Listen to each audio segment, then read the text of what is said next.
when Kivumbi was defeated, they came with the pangas to attack the polling station, and they were shot. 7 of them were shot dead there with the pangas. According to police, 7 people who they claimed were his supporters were shot dead on the 16th of January 2026.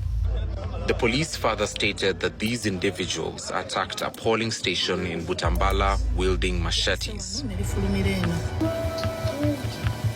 Investigative program Islands obtained video evidence from the scene.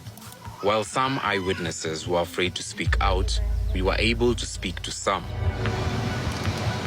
This is Honorable Muwanga Kivumbi's home in Butambala, where the 7 people with pangas that the president referred to were shot and killed. Islands received exclusive content filmed on the eve of the shooting. In the video, we see blood-stained floors, spent cartridges, injured victims, and bullet holes in the walls.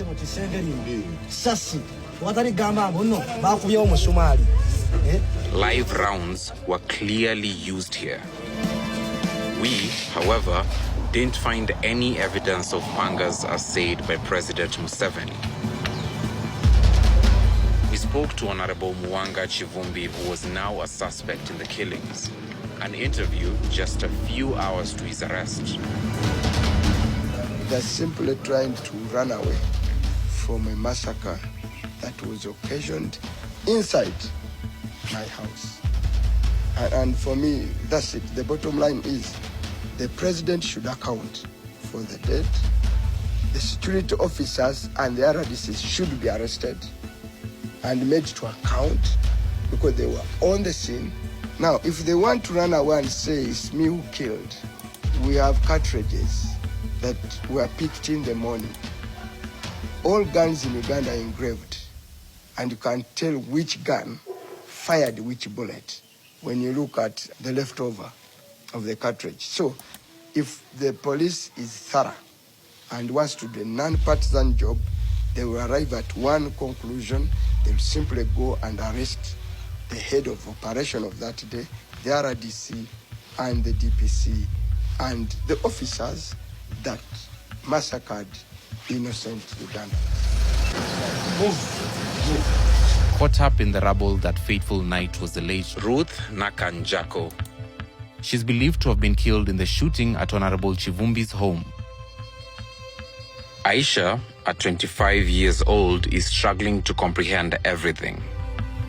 Is a survivor of the same shooting. Aisha says she was among Honorable Kivumbi's supporters that day. She witnessed the horror shooting at his place, and memories of her mother's killers still linger on her mind. No, since I'm the eldest, and I have my little sister and my little brothers. I try hard to be strong, I don't want to show them that I'm broken. Quite a sensitive subject to discuss among the community in Butambala, but she has the resolve and determination to speak about the events on that day. But it just keeps coming back. When I saw her, the way I tried to wake her up,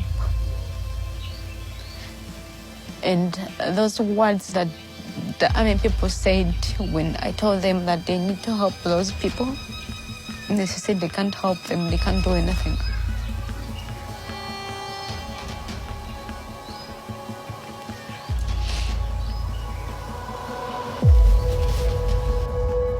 Her then husband, Joseph Cheyune, is now struggling to explain to his son the whereabouts of his mother. A conversation quite heavy for him to have.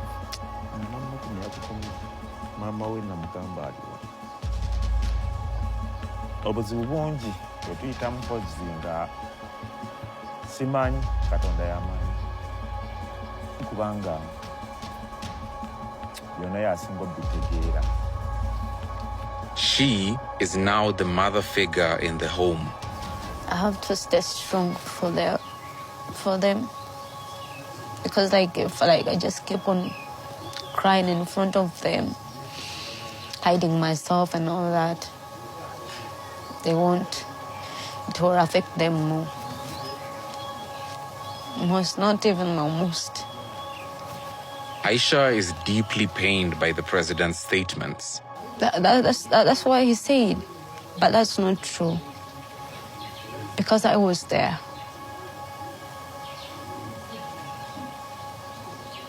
And just Amir said that the people that they killed, they were not from Butambala.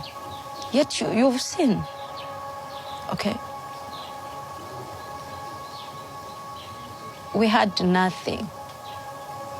Not even a single stone, not even a single stick. We have no guns.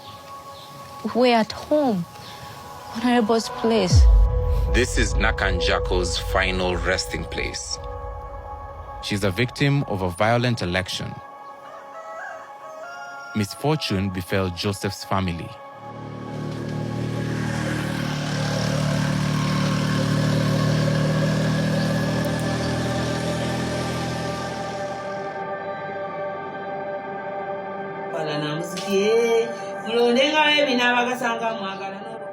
Millie Nampereza, a single mother of 5 children, now orphans, was shot dead at Kivumbi's place.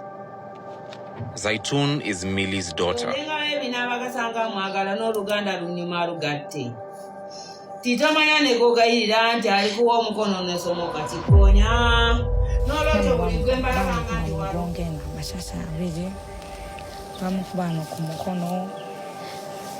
Then kabina bamuwalula ne wajja webbweddene then bamukubano mu kisambya sashi ono nga waliwo ebbwa ne wano waliwo ebbwa ku mukono then ne wano ku bulago baba asika bulago ne waleetawo ebbwa simanyi nakumanya ng'ebigere byonna bigatanye bwe biti nga takyafaana ne bakusaba bamuletera. It was a painful death for Millie. Her body was deformed beyond human recognition. Quite dehumanizing.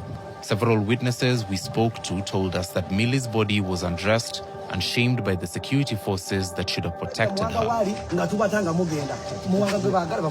This video was recorded at the dawn of the shooting.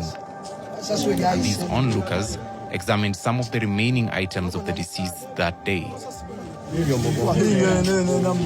This is what was left of Millie that day.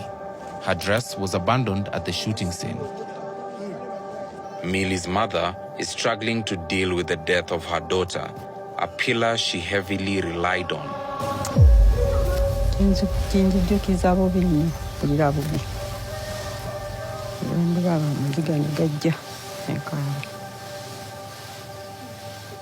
Those are some of the Ugandan citizens who were believed to have been shot in February this year, not by criminals or terrorists, but allegedly by security forces of their own government. Killings that the president described as necessary.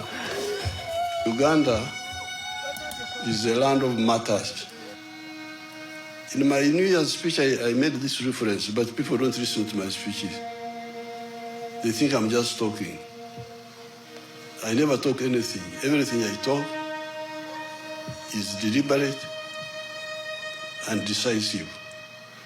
If you read that speech of my New Year, I said, you people, Uganda is the land of martyrs, if you don't know. We've heard what the president said. However, our investigation has shown that Millie, Sarah, Ruth, Serubiri Henry, and others lost their lives at the hands of security forces that should have protected them.